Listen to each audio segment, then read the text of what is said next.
Hey guys, so I wanted to do a full review here of the Xiaomi Mi Mix phone because it's not often that you get such like a strange exemplary phone come on your table. So I wanted to give it justice here and give you a heads up of the overall performance, whether it's worth buying or not. The battery life, the camera, the gaming, etc., and the fingerprint scanner. So we're just going to have a look at all the things on this video. First, starting off with the build quality, which needs no mention really. The build quality on this phone is absolutely fantastic. That's actually putting aside the actual display. It feels absolutely really amazingly premium.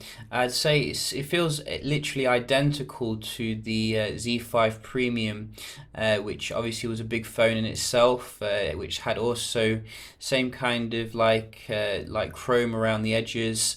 It does pick up quite a lot of fingerprints though. That's the only downside to this particular build, but in terms of premium, this is definitely a head turner. A lot of people were looking at what the hell I was using when I was out and about with this, because you'd never seen anything like this before, and the display itself is absolutely fantastic.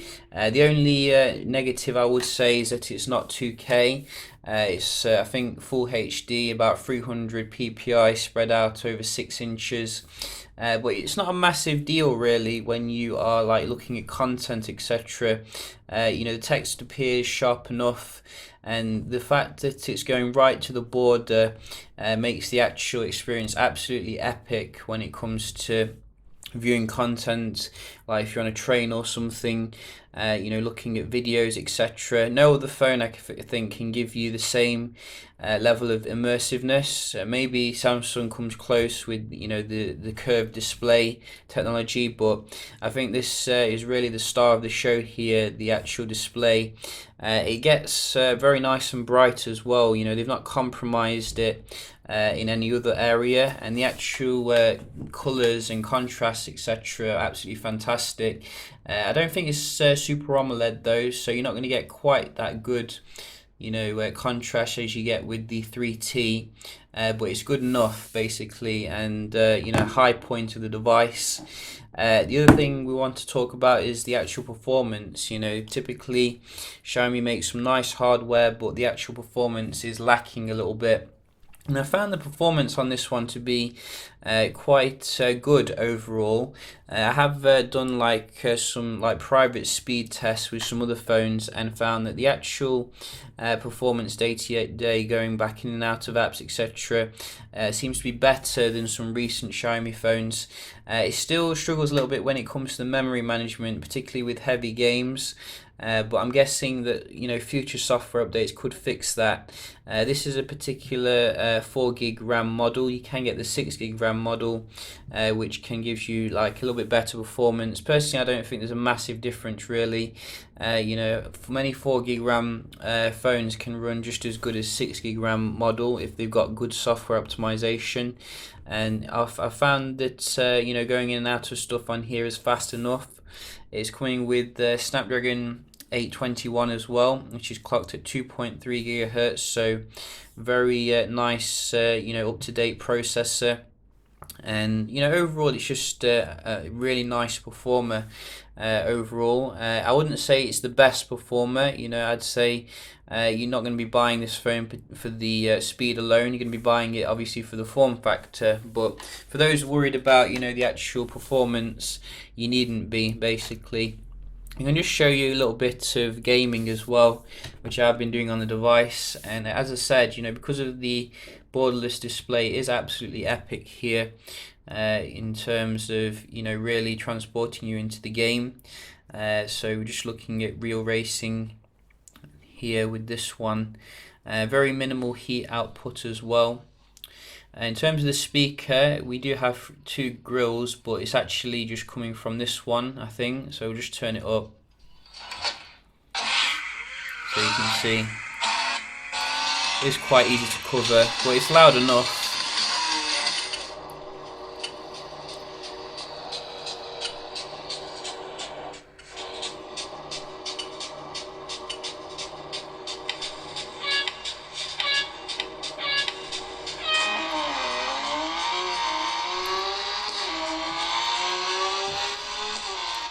So you can really hear a good amount of noise coming out of that speaker. The actual sound quality is, sorry, the visual quality, you can see very smooth here for the gaming. I've played a few games, so I have been quite impressed actually. I think really it's good that they kept it at full HD. The inner kind of like spec fanboy in me would say 2K would be better, but if you're looking at battery life and if you're looking at heat output, I think the full HD really helps it really, when it comes to those two things. So as I said, I have played a few games and they all seem to run pretty good on this phone. I haven't encountered any issues yet with that. One issue I have encountered a little bit annoying is the download speeds of some apps on the Play Store, and I'm not 100% sure if this is like the ROM that I'm using. Usually you can use something called the Zundli like accelerator to make it go faster, but it doesn't seem to be here on this. So I have been, like, for example, downloading this GTA San Andreas like for the past hour, and it's a bit weird how it takes so long really. These are little quirks that you will find with Xiaomi software, in addition to the memory management issue. But I think they've definitely improved some aspects of it, such as the browser. The browser is very usable now, I've found, and can actually be even quicker than Chrome in some aspects. So props where props is due there. It's a little bit of a shame that we are still running Android Marshmallow as opposed to Nougat. It would be nice if we did see manufacturers bring out the latest software really, but you can't ask for everything, I guess. In terms of the actual battery life, as I said, I have been using it pretty hardcore today, and let's just go into the performance and the power. So it's 64%, and typically, with a 4400 mAh battery, you'd expect a very good battery life. And I have to say, this is definitely a road warrior kind of device. I think the combination of full HD display as well as like a power efficient screen does lend to a fantastic runtime with this particular one. And you can choose different options here to increase the battery life a little bit, so you can get some more juice out of it. Supports fast charging, I think, via Type C as well, which is good to see.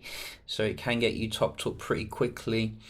So overall, I don't think you're going to have any battery life issues with this one. It seems to be pretty good, and it runs pretty cool as well, so that is quite nice. Also, the other thing, the fingerprint scanner is on the back here. One little criticism I would say on this is that it's so close to the camera sensor that you might smudge up the sensor a little bit, and also you might miss the actual reader, which does work, as you can see, very efficiently here. Pretty much all of them work efficiently now, so not a massive deal there, but do bear that in mind. They put the camera sensor a bit too close, if you ask me. In terms of the actual camera, this has been the more criticized aspect of the phone, and I have been out and about with it, and I will be doing a dedicated video comparing it with another device to show you the performance of it. And I gotta say, it does the job at the end of the day. It's not gonna wow anyone, but these are some of the shots I took recently on it, and as you can see, captures the environment pretty well. Overall, this was HHT mode, so improves the low light a little bit. Daylight shooting is probably about comparable with other phones. It's just the focus can be a little bit slow, and the video recording could do with a bit more improvement when it comes to the focus, but overall it'll get the job done. It's definitely not up there with the iPhone 7 or the Google Pixel phone, so don't expect that. If you're buying this phone, I don't think you're buying it primarily for the camera anyway, so and the selfie cam is in quite a weird place as well, so that might make you look a little bit lopsided, but they couldn't obviously put it at the top because there's no space there, so Overall, it's a decent camera experience, but not exemplary. So, what overall would I recommend you buy the Xiaomi Mi Mix? I wouldn't recommend you buy it over something like the OnePlus 3T, which offers you better value for money, more stability going forward. But if you're looking for something different, then and you know a bit concerned about the actual performance day to day, I would say don't be. If you can get a good deal for the phone, I'd definitely give it a thumbs up here. It gives you a fantastic look into the future of how phones will be, in future, and will certainly be good as a daily driver for most people. I think if you are still on the fence about such a phone, probably worthwhile you wait for what the S8 might bring, because it is rumored to come with a similar design to this based upon some of the mock-ups that we have been seeing release. Whether they're true or not, we don't know. But the mock-ups are certainly very tantalizing. If we can just get the phone up here, let's just see. So you can see we've got some nice concepts here. I think if you can't wait for the S8, this is still a fantastic phone to use in the meantime, particularly for web browsing, gaming, and video watching. Very immersive. So yeah, just a quick little review here of the Xiaomi Mi Mix. If you've got any questions, do let me know. And yeah, hope you enjoyed the video, and I'll see you in the next one. Cheers.